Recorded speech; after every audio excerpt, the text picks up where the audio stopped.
السلام علیکم، میرا نام ہے ذیشان عثمانی۔ آج کی ویڈیو اس بات کے اوپر ہے کہ ہمیں اپنے والدین کا، ماں باپ کا خیال رکھنا چاہیے، اور جتنا زیادہ خیال کر سکیں گھروں میں ان کا اتنا ہی کم ہے۔ آج کل کی ہماری نوجوان نسل ریزن مانگتی ہے، وجہ مانگتی ہے، دلیل مانگتی ہے۔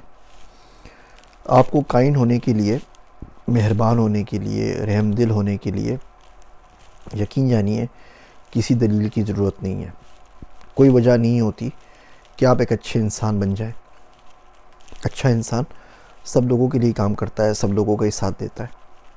اور ماں باپ کے اوپر مہربان ہونے کی تو بہت ساری وجوہات ہیں۔ بندے کو صرف تھوڑی دیر بیٹھ کے صدقے دل سے، ٹھنڈے دماغ سے سوچنا چاہیے۔ ریسرچ بتاتی ہے کہ ایک ماں آن ایوریج اوسطاً جب بچہ نومولود ہوتا ہے، بچہ پیدا ہوتا ہے، تو دن میں اس کو 400 مرتبہ چومتی ہے، یعنی وہ 400 بار اس کو کس کرتی ہے۔ دل پہ ہاتھ رکھ کے بتائیے، بڑے ہونے کے بعد آخری مرتبہ کب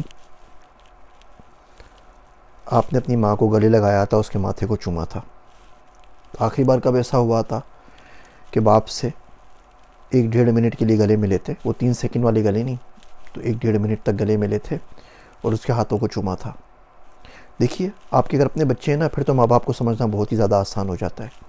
میرا دوست عبداللہ کہتا ہے کہ ماں کی محبت بچے کو جب پتہ لگ جاتی ہے، جب وہ پیدا ہوتا ہے، اسی ساتھ میں پتہ لگ جاتی ہے کہ ماں محبت کرتی ہے۔ باپ کی محبت جب تک پتہ نہیں لگتی، جب تک وہ خود صاحب اولاد نہیں ہو جاتا۔ ماں جو ہوتی ہے نا، وہ اپنے بچے کو اپنے ہمیشہ یہاں پہ نا گود میں بٹھاتی ہے، وہ اس کو انویلپ کر لیتی ہے کہ اس کے اوپر کوئی بھی پریشانی آئے، کوئی بھی کچھ آئے تو اس کے تھرو آئے، وہ اس کے پاس سیف رہے گا۔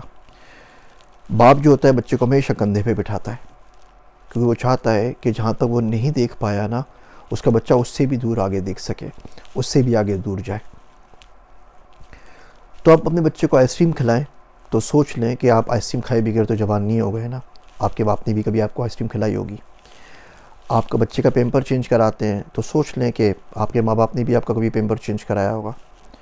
آپ بچے کو ویکسینیشن کے لیے لے جائیں، گھمانے کے لیے لے جائیں تو سوچ لیں کہ آپ کا باپ بھی کبھی آپ کو ٹیکے لگوانے کے لیے لے گیا ہوگا، ہاسپٹل لے گیا ہوگا، گھمانے لے کر گیا ہوگا۔ آپ کا بچہ بیمار ہو جائے اور کو رات بھر جاگنا پڑے تو سوچ لیں کہ کبھی آپ بھی تو بیمار ہوئے ہوں گے نا۔ آپ کے ماں باپ بھی رات بھر جاگے ہوئے ہوں گے، جو آج آپ کو بوجھ لگتے ہیں کہ بیٹھ کے ٹی وی دیکھتے رہتے ہیں اور آپ کے لیے کوئی کام نہیں کرتے۔ جس ماں کے لیے ہم بولتے ہیں نا کہ جس کے پیروں تلے جنت ہے، ہمارے معاشرے میں وہ پوری زندگی جہنم میں جلتے ہوئے گزار دیتی ہے، اور ہمیں اس کا خیال نہیں آتا۔ سب چیزوں کا خیال آتا ہے، اولاد عزیز ہوتی ہے، بیوی عزیز ہوتی ہے۔ چلے میں آپ کو چھوٹا سا لٹمس ٹیسٹ بتاتا ہوں۔ آپ کو بڑا زوم ہے نا کہ آپ کے ماں باپ کے ساتھ آپ بڑا اچھا خیال رکھتے ہیں، بڑی اچھی بات چیت کرتے ہیں۔ آپ 2-3 چیزیں مجھے بتا دیجئے۔ گھر میں جائیے اور جا کے اپنی بیگم کا موبائل فون دیکھیے کہ کون سا ہے، آئی فون ہے، اینڈرائڈ ہے، جو بھی ہے، کون سے ورژن کا ہے۔ اس کو ٹیبل پہ رکھ دیجئے، اس کے ساتھ میں اپنے ماں باپ کا ٹیلی فون رکھ دیجئے، موبائل فون رکھ دیجئے، اور مجھے بتا دیجئے گا کمنٹس میں کہ کس کے پاس کون سے فون کا برانڈ تھا۔ تو ابھی دودھ کا دودھ پانی کا پانی ہو جائے گا۔ اچھا ایک کام اور کریں، گھر جا کے بیڈ روم کی تصویر کھینچ لیں۔ ایک وہ بیڈ روم کی تصویر کھینچیں جس میں آپ سوتے ہیں، آپ کی بیوی سوتی ہے۔ ایک اس بیڈ روم کی تصویر کھینچ لیں جس میں ماں باپ سوتے ہیں، اپنے آپ پتہ لگ جائے گا۔ اچھا باتھ روم کی حالت دیکھ لیجئے، اپنے واش روم کی حالت دیکھ لیجئے، ماں باپ جو واش روم یوز کرتے ہیں اس کی حالت دیکھ لیجئے۔ تو آپ کو زیادہ سمجھانے کی ضرورت نہیں پڑے گی، آپ کو کسی تقریروں کی ضرورت نہیں پڑے گی۔ گھر میں اگر آپ کے ماں باپ بیمار ہیں، انہیں ڈاکٹر کے پاس جانا ہے، تو یقین جانیے اس وقت کوئی بھی چیز زیادہ امپورٹنٹ نہیں ہے سوائے اس کے کہ آپ ان کو ڈاکٹر کے پاس لے جائیں۔ یہ ماں باپ بڑے بچپن میں نا بڑھاپے کے اندر آ کے اپنے بڑے بیچارے مجبور ہو جاتے ہیں۔ اس کی ایک بڑی وجہ آپ کو پتہ ہے کیا ہے؟ اس کی ایک بڑی وجہ یہ ہوتی ہے کہ ان کے ماں باپ مر گئے ہوتے ہیں، دادا دادی فوت ہو گئے نا، آپ کے نانا نہیں، دادا دادی، تو بیچارے بڑے بے آسرا ہو جاتے ہیں، لاوارث ہو جاتے ہیں۔ کسی بچے کا باپ مر جائے تو ہم اسے یتیم کہتے ہیں، کسی بچے کی ماں مر جائے تو اسے مسکین کہتے ہیں، ماں باپ دونوں مر جائیں تو ہم اس کو لاوارث کہتے ہیں۔ یہ بڈھے ہوتے ہیں نا، یہ سارے ہوتے ہیں، یتیم بھی ہوتے ہیں، مسکین بھی ہوتے ہیں، لاوارث بھی ہوتے ہیں، انہیں کوئی سمجھ نہیں پاتا۔ آپ کا اپنا بچہ بھوکا ہونا تو آپ کو رات نیند نہیں آتی، آپ منتیں کر کے کچھ بھی کر کے بولے کہ بھائی میکڈونلڈ کھا لے، برگر کھا لے، کچھ تو کھا لے، اس کو بھوکے پیٹ سونے نہیں دیتے، ماں بھی نہیں سونے دیتی۔ ان بڈھا بڈھیوں کے ماں باپ مر گئے ہوتے ہیں، یہ بھوکے پیٹ سوئیں، کھا کے سوئیں، نہ سوئیں، جاگتے رہیں، کسی کو فرق نہیں پڑتا۔ آپ کو فرق پڑنا چاہیے، کیونکہ اگر آپ کو فرق نہیں پڑتا نا تو آپ کے لیے بری نیوز ایک یہ ہے کہ بوڑھا آپ نے بھی ہونا ہے، ماں باپ آپ کے بھی مر جائیں گے، یہ کنڈیشن آپ کے اوپر بھی آئے گی، اور جو کچھ کیا ہے نا اس سے زیادہ بھگتنا پڑتا ہے، کم نہیں بھگتنا پڑتا۔ پھر یہ عقل آتی ہے۔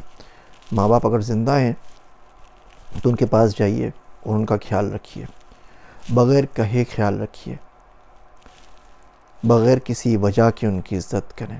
وہ برے بھی ہیں تو ان کی عزت کر لیں۔ تھوڑے سے دن رہ گئے، کوشش کریں کہ اس کو اچھے طریقے سے بتا لیں۔ جب چلے جائیں گے تو یقین جانیے پھر آپ بولیں گے یار جو کچھ لینا ہے لے لو، ایک دن کے لیے ماں کو میری واپس کر دو کہ میں اس سے بات کر سکوں، ایک دن کے لیے والد صاحب کو واپس لے آؤ کہ بات کر سکوں، لیکن وہ دن کبھی بھی نہیں آتا۔ پھر اس سال ثواب کا بھی ٹائم کس کے پاس ہے؟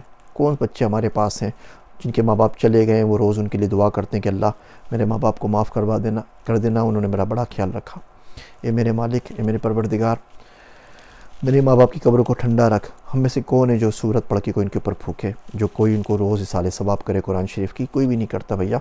زندگی بہت زیادہ بیزی ہو گئی ہے۔ آج آپ کا بچہ آپ کی بات سننے کے لیے موبائل فون نہیں چھوڑتا، آج آپ کا بچہ مووی مس نہیں کرتا آپ کی وجہ سے، کوئی ڈرامے کا سیریل مس نہیں کرتا، کرکٹ کا میچ مس نہیں کرتا۔ آپ کو کیا لگتا ہے آپ کی قبر میں آپ چلے جائیں گے تو آپ کے سرانے بیٹھ کے آپ پہ قرآن بخشواتا رہے گا؟ ایسا نہیں کرے گا۔ کوشش کریں آپ زندہ ہیں تو جتنا ٹائم گزار سکتے ہیں ماں باپ کے ساتھ ان کی خدمت میں وہ گزار لیجئے۔ میری باتیں سننے کا شکریہ۔ میں ہوں آپ سب کا ذیشان عثمانی۔